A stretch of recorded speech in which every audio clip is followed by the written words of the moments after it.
Perkenalkan, nama saya Bagus Nur Cahyo dari Prodi PGSD semester 2. Assalamualaikum warahmatullahi wabarakatuh. Pertama-tama marilah kita panjatkan rasa syukur kita kepada Allah Subhanahu wa taala karena telah memberikan hidayahnya kepada kita semua sehingga masih diberikan kesehatan. Tak lupa juga kita haturkan sholawat serta salam kepada junjungan kita Nabi Muhammad SAW. Yang saya hormati Ibu Evi Ika Febriandari, MPD selaku dosen pengampu mata kuliah Bahasa Indonesia Profesi, serta teman-teman Prodi PGSD STKIP PGRI Trenggalek semester 2. Dalam kesempatan kali ini saya akan membahas tentang problematika serta solusi dari proses belajar mengajar online. Dampak dari adanya wabah virus corona ini telah menghambat dunia pendidikan, terutama di Indonesia. Pemerintah menghimbau untuk melakukan social distancing dengan cara melakukan aktivitas belajar, bekerja, dan beribadah dari rumah. Hal itu dilakukan untuk menekan penyebaran virus corona. Akibatnya pembelajaran yang dilakukan biasanya itu tatap muka, sekarang harus dilakukan secara daring atau online. Proses belajar mengajar saat ini bisa melalui media sosial maupun aplikasi-aplikasi belajar online lainnya. Akan tetapi, dalam pelaksanaan pembelajaran dari rumah ini menimbulkan beberapa hambatan. Hambatan-hambatan tersebut yaitu jaringan internet tentunya yang tidak merata di Indonesia. Karena ada beberapa wilayah yang akses internetnya itu kurang baik. Jaringan yang kurang baik ini membuat peserta didik maupun mahasiswa kesulitan ketika belajar daring atau online. Apalagi berbicara untuk tingkat desa. Masih banyak desa yang belum memiliki akses jaringan internet yang bagus. Sementara banyak juga peserta didik yang tinggal di desa dengan jaringan internet yang lambat, bahkan tidak ada. Jaringan internet yang lelet ini membuat beberapa aplikasi tidak dapat berjalan secara optimal.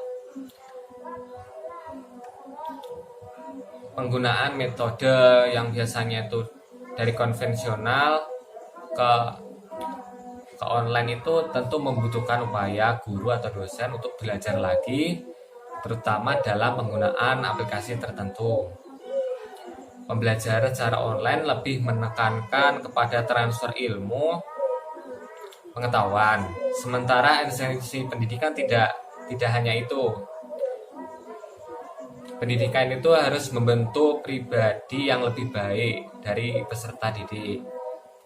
Ditambah lagi fenomena saat ini bahwa pembelajaran tatap muka di kelas saja masih belum optimal untuk membentuk kepribadian atau karakter peserta didik. Tentu saja pembelajaran online ini akan semakin sulit untuk mewujudkan kepribadian atau karakter peserta didik.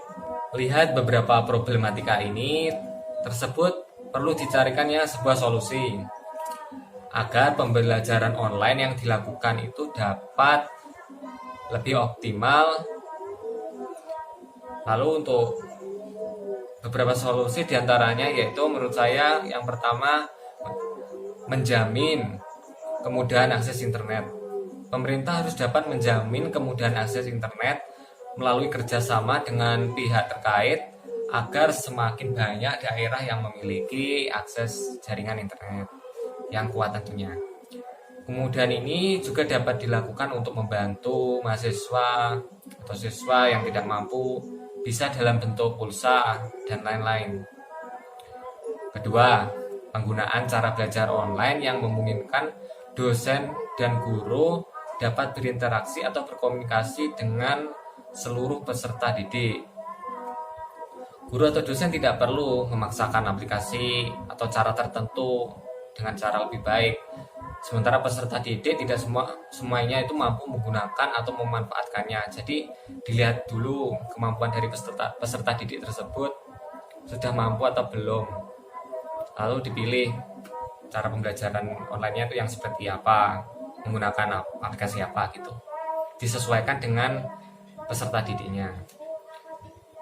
Lalu yang ketiga, peningkatan kualitas komunikasi kerjasama dengan orang tua. Ini sangat penting, apalagi kalau biasanya anak itu kalau nggak diawasi ya malah bukannya belajar tambah bermain, malah kadang-kadang bermain di warnet ataupun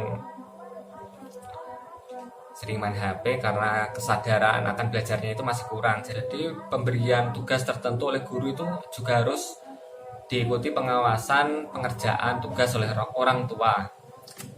Lalu yang keempat, peningkatan upaya yang dapat membuat peserta didik belajar mandiri, salah satunya dengan pemberian tugas tadi, terkhusus untuk siswa menengah dan mahasiswa. Dengan adanya tugas tentu saja peserta didik akan lebih banyak membaca untuk menyelesaikan tugas tersebut yang diberikan. Jadi waktunya tidak terbuang percuma di rumah. Akhirnya kita semua itu harus lebih menyadari perlunya usaha bersama untuk mengatasi penyebaran virus corona ini. Semua masyarakat harus berperan dalam menjaga jarak, social distancing, selalu mencuci tangan dengan sabun, dan upaya lain untuk menghindari penyebaran virus corona. Kita berharap agar pandemi virus corona ini segera berakhir dan pembelajaran serta pendidikan di Indonesia dapat berjalan lancar dan aktivitas dapat kembali normal seperti semula. Dalam situasi seperti ini, kita jangan melihat ini sebagai sebuah bencana, tetapi akan jauh lebih berguna jika kita digunakan waktunya untuk belajar.